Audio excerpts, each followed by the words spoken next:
자, 166페이지 제국주의입니다. 제국주의 제일 큰 제목은 뭐예요? 제국주의와 민족운동이래요. 제국주의는 침략적 성격을 갖고 있다고 말씀드렸습니다. 큰 나라가 강한 나라. 그래서 제국주의 국가들 뭐라고 불러요? 열강이라고도 표현하죠. 열강은 열은 여럿이라는 뜻입니다. 여러분들 일본을 뭐라고 불러요? 열도라고 부르잖아요. 섬이 여러 개 있으니까 열도야. 열강은 여러 강대국입니다. 강대국들이 약한 나라들을 어떻게 해요? 식민 지배하잖아요. 그럼 그 식민 지배 당하는 나라에서는 당연히 민족운동이 일어날 수밖에 없죠. 나폴레옹이 유럽을 자유주의와 민족주의로 자극을 시켰잖아요. 그렇죠? 나폴레옹 업적에 대해서 말씀드렸죠. 근데 이제는 제국주의 국가들이 전 세계를 식민지로 삼으면서 각국이 이제 민족의식이 싹 트는 거야. 맞았잖아. 맞으면 왜 이렇게 웃어요? 바보처럼? 맞았으면은 어떻게 나도 때리든가 해야 될 거 아닙니까? 근데 힘이 약해. 그럼 어떻게 해야 돼? 힘을 키워야 되잖아. 응? 그래서 우리나라도 일본한테 식민 지배를 받으면서 민족운동이 엄청나게 활발하게 일어나잖아요. 그래서 세계적으로 민족주의가 이제 다 이제 확산이 되는 겁니다. 그 다음에 소제목의 제목을 보면은 중단원 제목은 뭐예요? 제국주의가 뭐래요? 세계 분할이다라는 거죠. 그래서 유럽이 특히 서유럽 중심의 특히 영프 그리고 뭐 플러스 네덜란드, 미국 뭐 이런 나라들이 거의 세계를 분할합니다. 그 다음에 이제 조금 늦은 영프가 제일 선발주자들이고 네덜란드는 이제 해외 무역을 많이 했으니까 네덜란드도 일찌감치 개척을 많이 하죠. 식민지를 포르투갈 식민지를 많이 뺐습니다. 네덜란드가. 그 다음에 또 미국이나 뭐 벨기에, 이탈리아, 독일 이런 나라들이 조금 후발주자라고 보시면 돼요. 제국주의에. 예. 에스파냐는 이미 식민지를 건설했는데 걔네들은 독립했잖아. 19세기 중반 되면 스페인의 그 남미 식민지들 다 독립하죠. 자, 어쨌든 일단 제국주의란 개념에 대해서 조금 자세하게 살펴봐야 됩니다. 제국주의는 일단 여러분들 유럽 사회가 산업혁명 이후에 고도로 산업화되고 자본주의가 발달한다 그랬죠? 그래서 어떤 자본주의냐? 일단 제국주의의 개념은 독점적 자본주의다. 여러분들 자본주의는 자본주의인데 어떤 자본주의? 독점적 자본주의래. 독점이라는 건 뭐예요?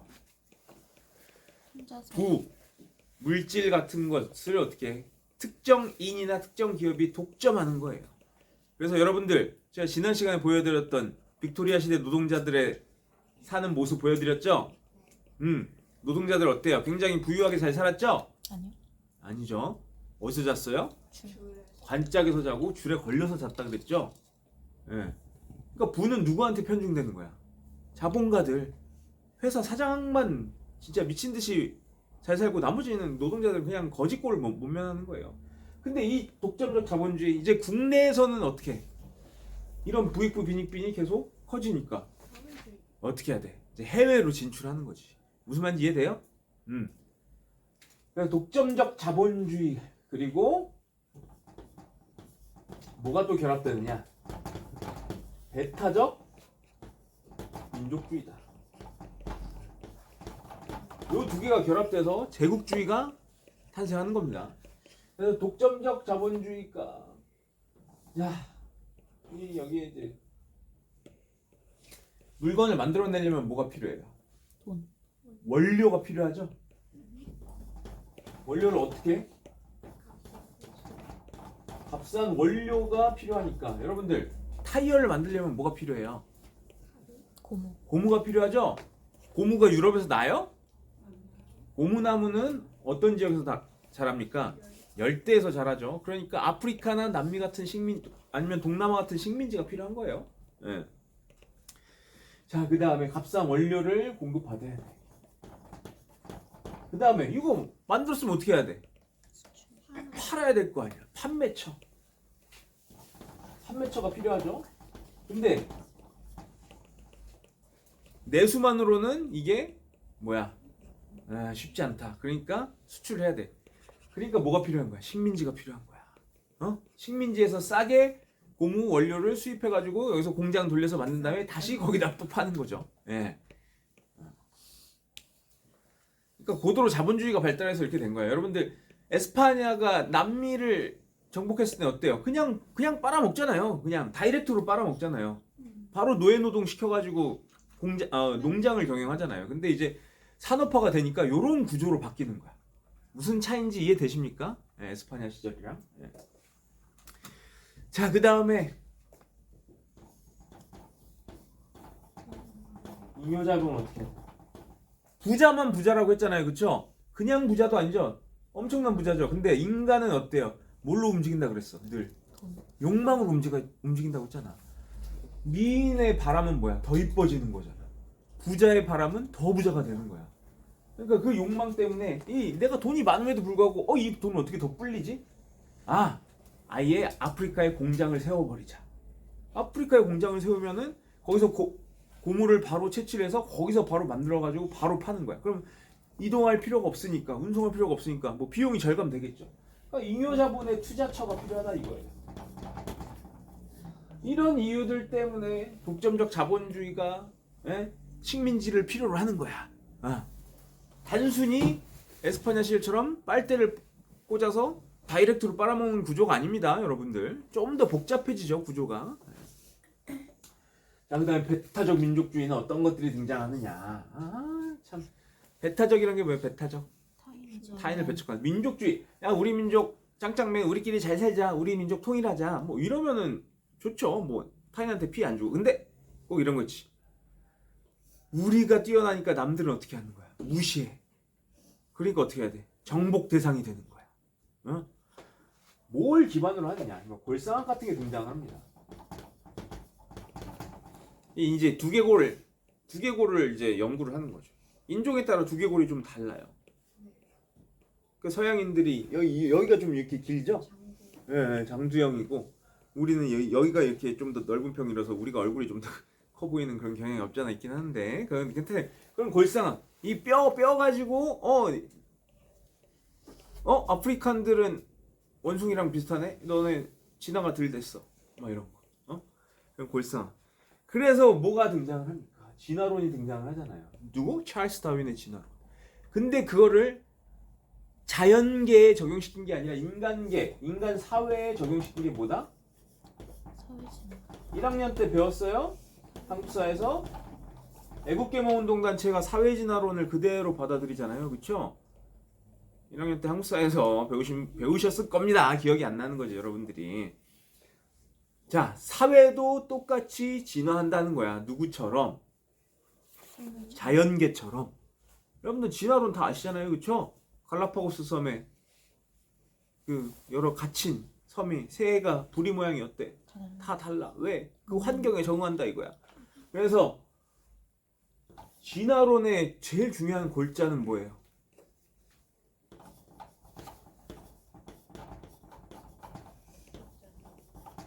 적자 생존이 뭐야? 적자. 네, 흑자가 아니라 적자야. 마이너스야. 할 때 적자예요? 적은 무슨 적자예요? 적합하다 할 때 적자예요. 적자는 결론 뭐야? 적합한 자야. 그 환경에 딱 맞는 적합한 자만 살아남는다는 거야. 다른 말로 하면 비슷하지만 조금 다른 말이죠. 네. 약한 놈은 먹히고 강한 놈은 먹는다라는 거죠. 약육강식의 세계다, 자연계는. 그러니까 센 놈이 살아남는 거야. 센 놈이 살아남는 거야. 이걸 사회에 적용시키면 어떻게 돼요? 열강이 약한 약소국을 식민지로 삼는 거는 어떻다는 거예요? 당연한 이치다라는 거죠. 이런 게 등장합니다, 사회진화론이. 자, 그 다음에 뭐 다른 말로 하면 뭐 골상학을 이제 다른 말로 표현하면 돼. 이게 인종주의의 기초가 되는 거죠. 이런 논리가 나오고요. 이제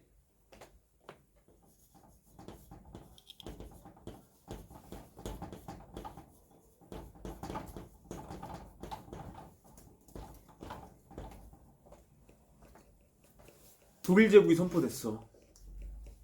여러분, 독일 제국이 선포됐어요. 제일 두려움을 느끼는 게 어디야? 프랑스죠? 말씀드렸죠? 나폴레옹 3세 때 비스마크한테 의덕 맞아가지고 이 황제에서 쫓겨납니다. 나폴레옹 3세는. 그러면서 독일 제국의 황제 즉위식을 어디서 한다 그랬어요? 베르사유. 무려 베르사유 궁전에서 한다 그랬죠. 그 프랑스인들의 그 민족적 자존감이 어떻게 되겠어요? 바닥을 쳤겠죠. 바로 옆 나라 독일이 쳐들어와가지고 우리나라 궁전인 여러분들 경복궁에서 일본 황제가 즉위한다고 생각해 보세요. 여러분 토할 것 같죠? 그런 감정을 느끼는 거야. 이제 그 다음에 이제 프랑스도 이를 갈겠죠. 그래서 프랑스도 언젠가는 보복을 할 거 아닙니까? 물론 이제 그 사건 전에 어때요? 나폴레옹이 와가지고 독일을 흠씬 두드려 팼잖아요. 그쵸? 신성로마 제국을 해체시켜버렸다 그랬죠? 그러니까 이 독일이랑 프랑스는 어떻게 돼? 혈천지 원수야. 이거 불구대천이야. 같은 하늘을 이제 이고 지고 살 수가 없는 거야. 그러니까 프랑스가 뭐래? 식민지를 늘려? 그럼 우리도 식민지를 늘려야지. 또 프랑스랑 또 어디랑 라이벌이에요? 영국이랑 라이벌이니까 영국이랑 프랑스랑 경쟁적으로 식민지를 늘리는 거야. 그러니까 제국주의가 계속 팽창하는 거죠. 팽배해지는 거죠. 제국주의란 개념이 굉장히 중요합니다. 20세기를 꿰뚫는 그 프레임이니까 이 제국주의를 정확하게 이해하셔야 됩니다. 그래서 지금은 옛날에는 경제적으로 군사적으로 이렇게 제국주의가 팽창했는데 그래서 요즘은 어떤 단어를 써요? 들어봤나? 이제 문화적 제국주의라고. 문화를 통해서 타국을 어떻게 하는 거야? 잠식하는 거야. 여러분들 입는 옷 중에 우리나라 브랜드 나는 프로스펙스가 좋아요 하는 친구들보다는 보통 나이키가 신발이 더 이쁘지 않나? 뭐 이렇게 생각하지 않아요? 여러분들 뭐 롯데리아도 사실 우리 브랜드가 아니지만 롯데리아보다는 버거킹이나 맥도날드가 더 맛있다고 생각하지 않나요? 뭐 그런 경향이 있죠. 뭐 사실 그건 개인차지만 순전히 취향 차이잖아요. 사실 그런 것들은.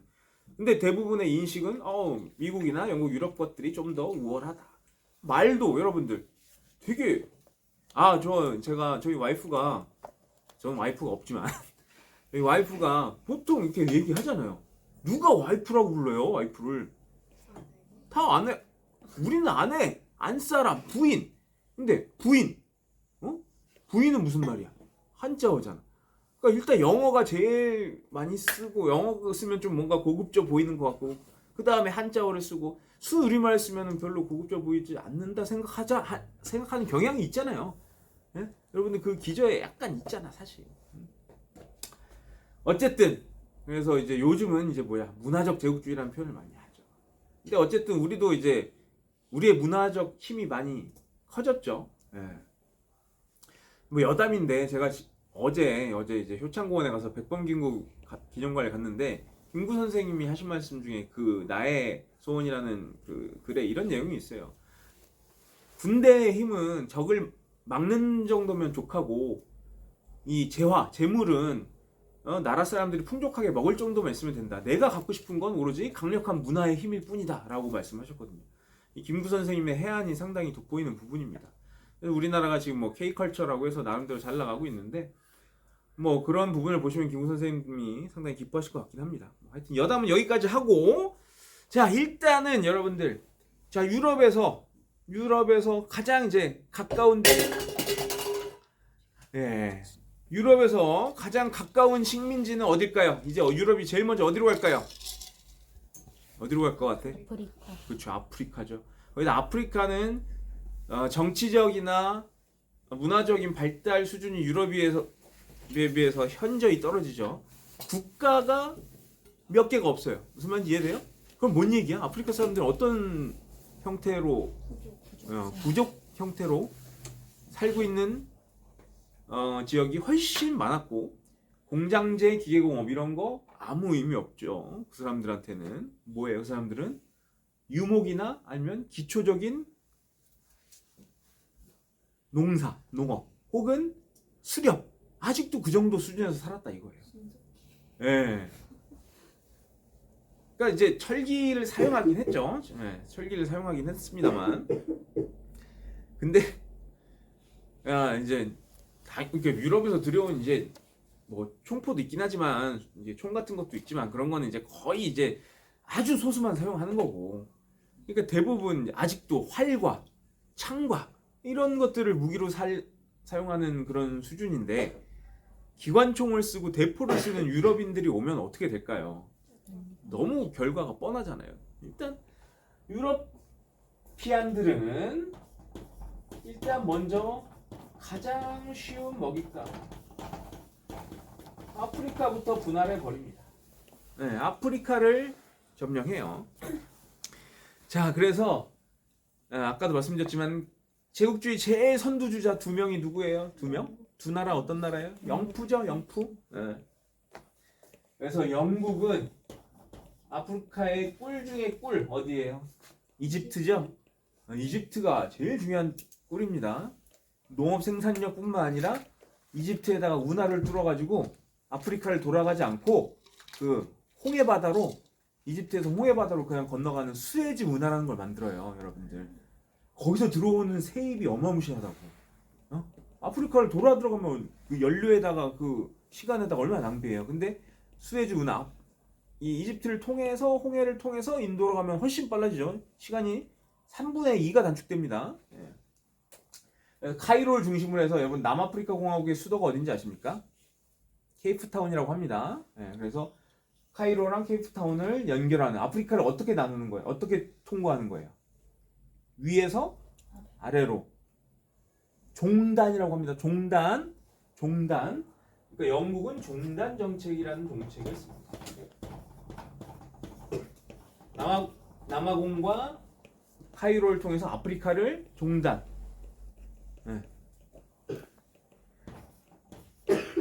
자, 그 다음에 프랑스는요. 마다가스카르 섬 아시죠? 아프리카의 이 동쪽에 있는 툭 튀어나온 섬 하나 있어요. 마다가스카르라고. 거기서부터 이 북아프리카까지 연결하는 횡단 정책, 옆으로 통과하는 알제리, 모로코 이런 나라들이 프랑스의 식민지였단 말이에요.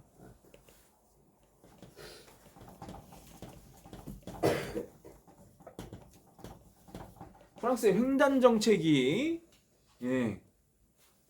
충돌을 합니다. 근데 여러분들 영국은 이렇게 내려오고 프랑스는 이렇게 가로로 가고 하다 보면 어떻게 돼? 만나는 지점이 있죠. 거기가 바로 바쇼다라는 곳입니다. 그래서 영프가 확장 정책을 펼치다가 바쇼다라는 곳에서 한판 붙어요. 바쇼다 사건이라고 이런 사건이 벌어집니다. 이게 18세기 중반 정도에 이제 일어난 사건인데 연도를 내가 연도가 없나? 요새 있을 건데. 근데 어쨌든 이 바쇼다 사건이라는 게 1898년에 벌어집니다. 근데 여기서 이제 프랑스가 한 발 양보를 해가지고 이게 뭐 전쟁으로 확전되지는 않습니다. 자, 그리고 아프리카에서는 또 어떤 일이 벌어지느냐? 이제 프랑스랑 또 독일이 또 충돌하는 사건이 벌어져요. 프랑스는 자기 식민지를 유지하고 싶지만 독일은 식민지를 늘리고 싶어도 늘릴 수가 없어. 이미 영프가 다 어떻게 해버렸으니까. 다 차지했으니까. 그럼 어떻게 해야 돼? 남의 거 뺏어야겠죠? 그래서 이 모로코라는 땅을 놓고 여러분들 모로코가 어디냐? 북아프리카의 한 중간 지점에 있어요. 중간 지점. 그러니까 이집트의 좀 더 서쪽이라고 보면 되겠죠. 이 모로코를 놓고 두 차례 시비가 붙습니다. 그래서 이 사건을 모로코 사건이라고 합니다. 1차와 2차 모로코 사건이 있었습니다. 그러니까 독일이랑 프랑스가 이 세계대전이 일어날 수밖에 없는 그런 나라라고. 이게 이 둘은 이제 더 이상 합의가 안 되는 나라야. 서로 이제 절천지 원수가 돼가지고 이 모로코 사건까지 일으키니까 이 충돌은 피할 수 없는 사실상의 뭐랄까 1차 세계대전은 예견된 비극이라고 볼 수 있죠. 자, 그래서 이제 영국과 프랑스가 이 식민 지배의 방식이 조금 차이가 있습니다. 영국은요, 이건 이제 따로. 영국은 간접 통치를 굉장히 선호해요.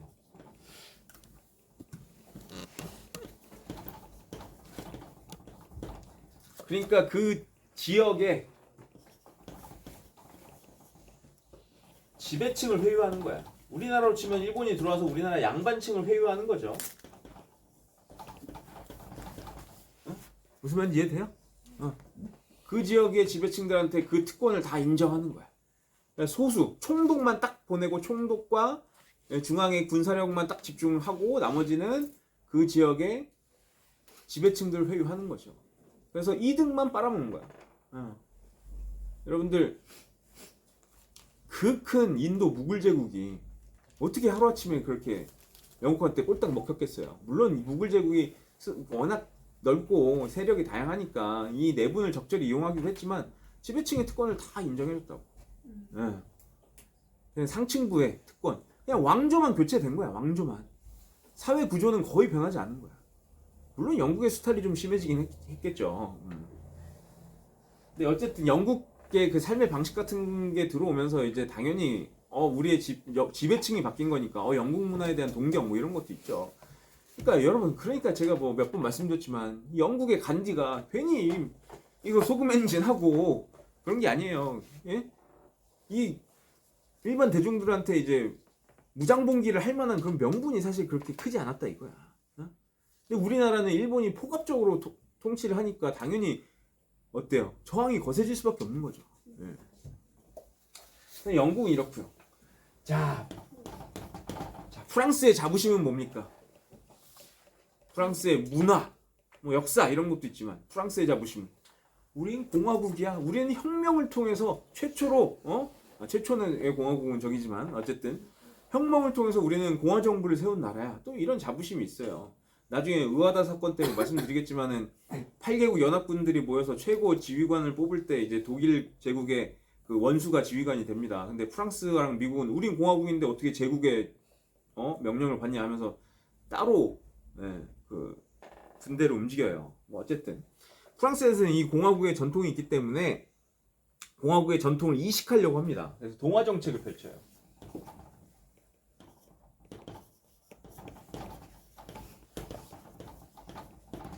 동화 정책을 펼칩니다. 야, 너희들도 이제 공화국의 시민이 돼야 돼. 야, 너희들도 시민의 의식을 좀 가져야 돼.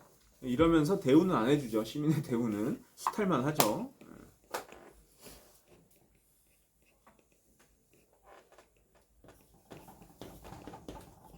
동화주의를 이식한다. 그러려면 뭐 가르쳐주고 먹여주고 해야 되는데 그딴 거 없고 수탈은 하면서 말만 너네들도 공화국의 시민이 돼야 돼. 참. 근데 어쨌든 영국이나 프랑스나 공통점은 뭐예요? 제일 중요한 건 제국주의는 결론은 뭐다? 빨아먹는 거다. 빨아먹는데 어떻게? 예전처럼 그냥 다이렉트로 빨아먹는 게 아니라 고급지게 빨아먹는 거야. 공장 세워줄게. 야, 원료 내가 사줄게. 사주는데 아주 값싸게 사. 야, 너희가 너네 먹여 살려주잖아. 야, 공장 세워주니까 너는 이래. 이래. 물건 만들었으니까 야, 너네 이거 사. 야, 이거 모든 토탈 패키지죠, 여러분들. 예. 아주 다각도로 빨아먹습니다. 잠깐만 잘라주세요. 됐어요. 네네네. 자, 아프리카 빨아먹었으니까 이제 어디 빨아먹으러 가야 돼요? 제국주의. 이제 아시아 가야 되죠? 아시아로 갑니다. 자, 제국주의가 이제 아시아를 나눠 먹기 시작합니다. 자, 일단 인도 제일 중요한 어디? 인도가 가장 큰 시장이에요. 인도 다음은 그럼 어디야? 중국이죠? 아니죠. 동남아시아 거쳐서 중국으로 가야 되죠? 네, 동남아시아 가고 그 다음에 중국으로 가는 겁니다. 최대 시장은 결론은 어디야? 중국이야. 중국 인구가 제일 많잖아. 그러니까 인도가 제일 중국이 최종 목표고 그 다음이 인도고 그 사이에 있는 인도, 동남아, 인도네시아, 뭐 베트남, 라오스, 캄보디아 이런 나라들도 뭐 어쨌든 뭐 있으면 좋은 곳이고 그래서 그런 나라들을 이제 빨아먹으러 갑니다. 자, 그래서 영국과 프랑스가 인도에서 한판 또 붙어요. 영국, 프랑스 세계 어딜 가도 영국, 프랑스야 다. 영국, 프랑스가 이제 인도를 먹으려고 인도에서 한판 붙은 게 그 유명한 플라시 전투입니다. 플라시 전투.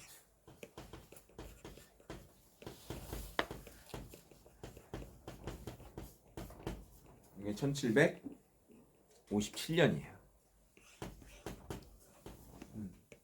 어디? 목표는 어디? 인도. 일단 인도. 일단 인도. 영국도 프랑스도 인도를 집어삼키려고 왔다가 영국에서 영국과 프랑스가 한판 붙은 게 플라시 전투입니다. 누가 승리했을까요? 영국. 당연히 영국이 승리했죠. 그러니까 인도가 누구의 손아귀에 들어가는 거예요? 영국 손에 들어가는 거예요.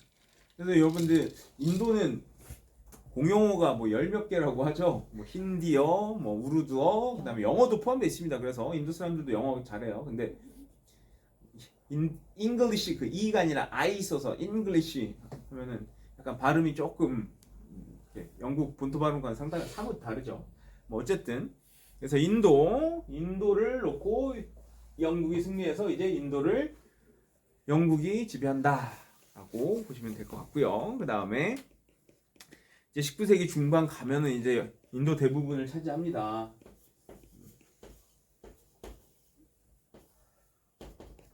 영이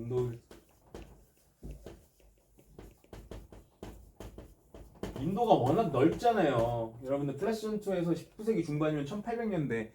그러니까 여러분들 하루아침에 영국이 이제 인도를 지고 삼킨 게 아니에요. 100년에 걸쳐서 인도를 차지한 겁니다. 물론 이제 중앙정부 같은 경우에는 생각보다 쉽게 전복되지만 이제 지방 하나하나 또 굴복을 시켜야 되잖아요. 간접 통치 방식을 이용한다 그랬죠. 그래서 어떤 지역으로 가도 그 태수 아니면 이제 지방 장관 이런 애들은 아주 쉽게 바뀔 수 있습니다. 잡을 수 있어요. 군사력으로. 이 지방 애들은 그 지방 농민들이나 이런 사람들은 안 건드리면 되잖아요. 그렇죠? 그런 사람들의 봉기를 유발할 필요가 없죠. 굳이. 그럼에도 불구하고 100년이 걸려요. 자, 어쨌든 그 다음에 어디로 가느냐? 그 다음에 싱가포르와 미얀마로 갑니다. 지금의 싱가포르 하면 굉장히 중요한 부자 도시 국가죠. 왜냐하면 이게 교통의 요지예요. 여기를 안 들를 수가 없어. 물라카 해협을 지나서 이 싱가포르 이 지역을 안 지날 수가 없습니다. 자, 그 다음에 그때 당시 이름으로는 버마라고 하는데 지금은 뭐라 그래요? 사람들이 되게 미안해하잖아요, 그렇죠? 미얀마. 이런 지역까지 차지를 합니다, 영국이. 그래서 뭘 하느냐? 자, 여러분들 산업혁명 때 만든 기계들이 어떤 기계들이었더라? 방직기, 방적기. 요거 뭐 만드는 거예요? 면직물 만드는 거죠? 그러니까 뭘 강요하겠어? 야, 이거 재배해라. 네. 제국주의의 기본이 뭐라고 했어요? 값싼 원료 공급이라고 했잖아요. 그쵸? 그러니까 목활 재배해서 영국에서 기계 돌려가지고 면과 천을 만들어가지고 다시 인도에다 면직물을 파는 거예요. 그러니까 인도의 면직물 산업은 붕괴되겠죠. 네. 근데 바로 붕괴된 건 아니에요. 제가 한번 말씀드렸지만 청나라나 중국이나 인도는 인구가 워낙 많으니까 방직기, 방적기 돌리는 것랑 그 많은 사람들이 손으로 하는 거랑 이 생산량이 비슷했다고. 근데 이제 영국이 점점 산업화가 발전되고 방직기, 방적기 기술이 더 발전되고 하면서 이제 면직물들이 인도랑 중국으로 다시 밀려 들어가게 되죠. 네. 그러니까 여러분 간디 사진 보면 간디가 뭐 하고 있어요? 물레 돌리고 있잖아. 물레 돌리는 게 뭐예요? 실을 잡는 행위잖아요. 실을 뽑아내는 거야. 되게 굉장히 상징적인 겁니다. 그래서 그런 것들. 자, 그 다음에 네덜란드가 포르투갈이 차지하고 있던 지역을 대부분 많이 뺏어요. 포르투갈이 원래 진출했던 지역에서 포르투갈을 거의 쫓아내고 네덜란드가 인도네시아를 식민지로 삼습니다. 이 네덜란드도 장난 아니에요. 이 면직물 산업을 해야 되니까 이 인도네시아 사람들이 이제 면직물을 만들면 안 되니까 이 인도네시아 면직물 그 기술자들의 손모가지를 자르고 뭐 이런 짓거리들을 합니다. 얘네들도 사람 아니에요. 19세기 이 제국주의자들은요 사람 아니에요. 왜냐? 다른 식민지배 식민지의 피지배 당하는 사람들을 사람이라고 생각 안 했어요. 자기네들이 더 우월하다고 생각을 했지. 얘네들이 사람 아닙니다, 진짜. 하는 짓거리들 보면. 자, 프랑스 같은 경우에는 어디? 인도차이나 연방을 만듭니다. 인도차이나가 어디예요? 인도는 인도죠. 이게 되게 이상한 말이에요. 인도는 한자인데 차이나는 또 뭐예요? 영어죠. 차이나는 어디예요? 중국이죠. 인도랑 차이나 사이에 뭐가 있어요? 동남아시아가 있잖아요. 근데 그 동남아 중에서도 반도, 인도네시아는 섬으로 돼 있잖아요. 거기 근데 인도차이나 반도라고 해서 지금의 베트남, 라오스, 캄보디아, 말레이시아 요런 나라들 있죠. 요런 나라들을 합쳐서 인도차이나라고 불러요. 인도랑 차이나 사이에 있으니까. 근데 그 중에서 연방을 만듭니다. 어디? 캄보디아, 신짜오, 쌀국수국. 그 다음에 또 어디? 요 세 나라를 식민지로 삼습니다. 프랑스가. 근데 프랑스가 청나라랑 이 베트남을 놓고 청불 전쟁을 벌여요. 그때 조선에 있던 군대 일부를 청불 전쟁 때문에 돌립니다. 그러니까 청나라가 왜 와 있었지? 이모군란 때문에 와 있었잖아. 근데 이 일부 병력이 빠져나가니까 어떻게 돼요?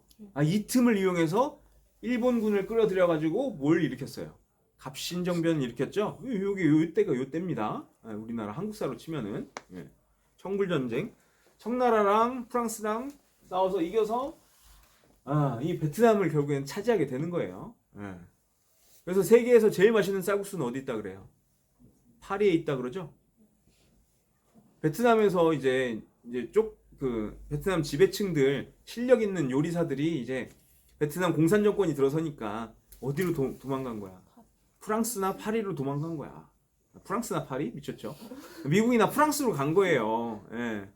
그래서 제일 맛있는 쌀국수는 파리에 있다라는 얘기가 있어요. 자, 이게 1887년입니다.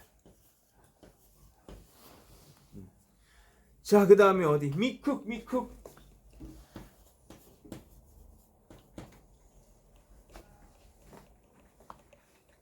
왜 얘는 줄여 쓰고 얘는 그대로 쓰지? 나도 이상하네. 자, 미국 같은 경우에는요. 자, 원래 이거 원래가 아니라 미국이랑 미서 전쟁이 벌어집니다. 서가 어딜까? 여러분들 이렇게 음차하면은 이렇게 프랑스를 음차해서 뭐라고 불러요? 우리식으로 불란서라고 부르잖아요.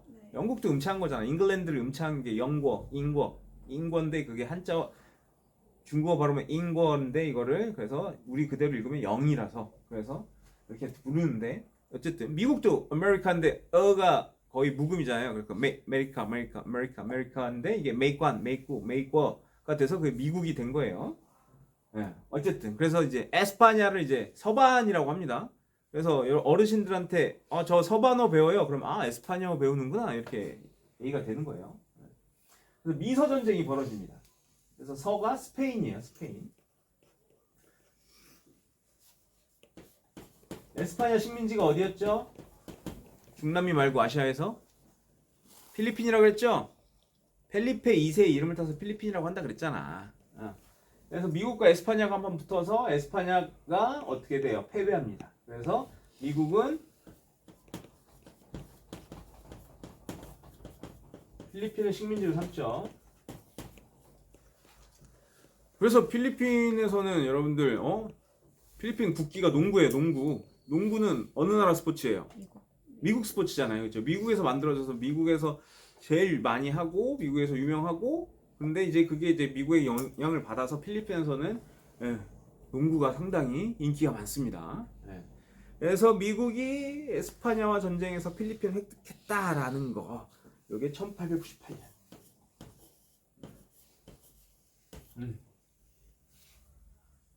여기까지 완전히 잘라주세요. 5분만.